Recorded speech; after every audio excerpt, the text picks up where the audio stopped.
Hello everyone. This week we continue our online class. We are going to discuss about management of renewable resources, where we are going to focus on the main two examples, fisheries and forestry.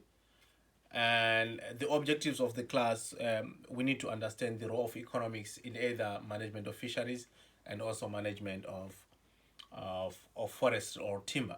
So in this video, I'm going to focus more on fisheries. Then another video will focus on forestry. Um, we we know we have covered fisheries management in topic 4. Um, you may need to revisit the lecture notes on eCampus to update yourself. And I also um, already uploaded the notes on the management of natural resources on eCampus. Please go and read those notes. So this video is just a summary on the main points or on that. But so we are not going to focus more or focus much about fisheries, but maybe for recap purposes. Um, we know that a natural resource can replenish itself with time, either through biological reproduction or other naturally recurring processes. So with fisheries, you would find that its population, we're talking about the total number of fish, is significantly affected by birth rate, growth rate, and mortality rates. So if you are given a small fish, the small fish stock, a small number of fish in the fishery, the population growth is low because you have a small stock.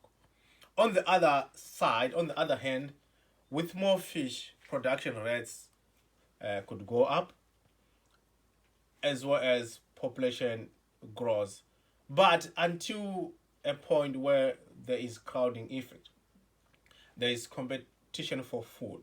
So that point, it means that the carrying capacity is reached and growth rates start to decline. If you recall, we discussed the fisheries under common property resource or an open access where there are no well-defined property rights. So we know that with common property, as fishing effort increases, so we are talking about an increase in the number of fishing boats, for example. So the capacity of fishery will be strained, and there will be overfishing, and that's over harvesting, which may possibly lead to depletion of the stock of the fishery. So the big question we answered in topic 4, or we need to know, or is that what is the efficient management level of fishery? That is what we want, so that we avoid depletion, we avoid extinction.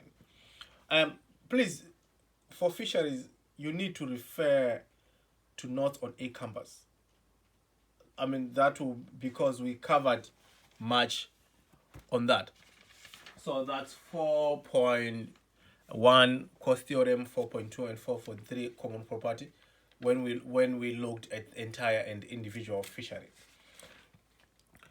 And as fisheries are renewable resources, we've said that we need to be concerned about the nature of growth of fishery.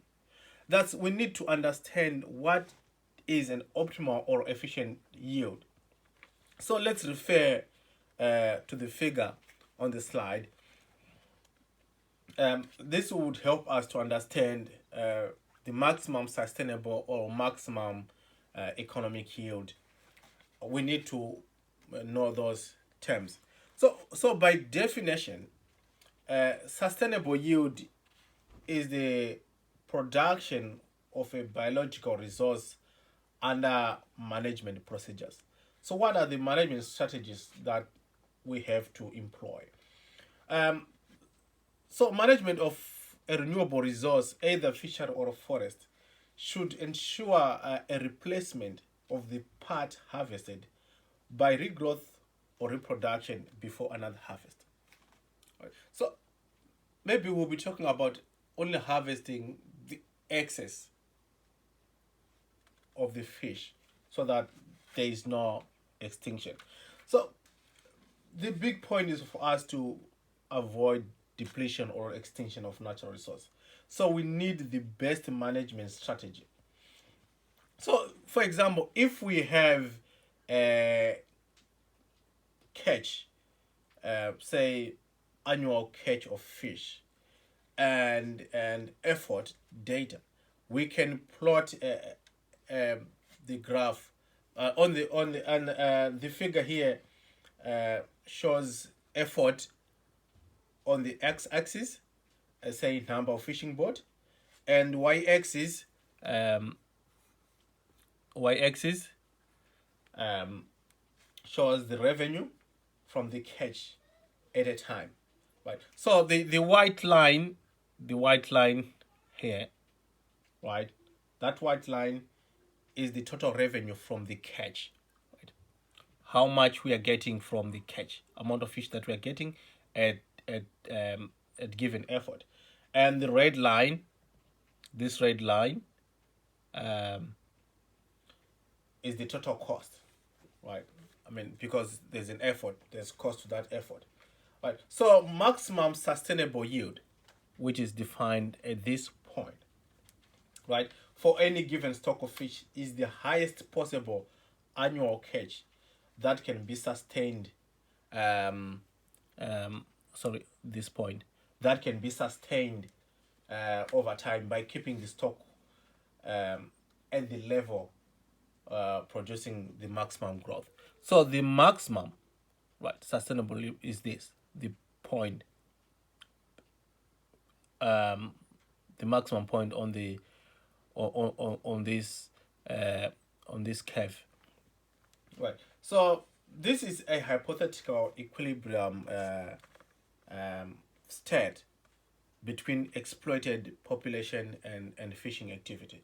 So MSY, maximum sustainable yield, is the largest catch or the largest yield that can be taken from a species stock over an indefinite period. So it allows the population to grow, right? So we are definitely at this point you'll be harvesting the surplus, right? And usually maximum sustainable yield is higher than maximum economic yield. What is maximum economic yield? So when we focus on maximum economic yield, we are looking at the value of the largest positive difference between total revenue and total cost of fishing. So we said the white line is the total revenue, the red line is total cost. So the maximum, the highest difference here. So we are maximizing the difference between total revenue and total cost. So that point is maximum um, um, economic yield. So at maximum economic yield, marginal revenue is equal to marginal cost. So this is optimal, right? So if we uh, have, we can put a marginal um, revenue curve.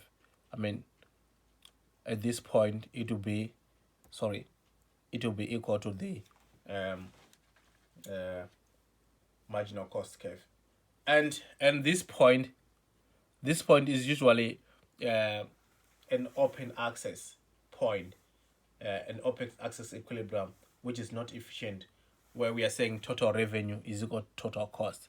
So this is maximum social yield, and this point is not efficient. This is the only efficient point. Um, I think this is what I need to add on fisheries from what we covered in topic 4. So please uh, go back and revisit the notes from topic 4. And on this slide, I have discussion questions, and please respond to the discussion questions for participation point. I'm glad some of you did that last week, and I encourage you to continue doing so, so that you get the participation points. Thank you.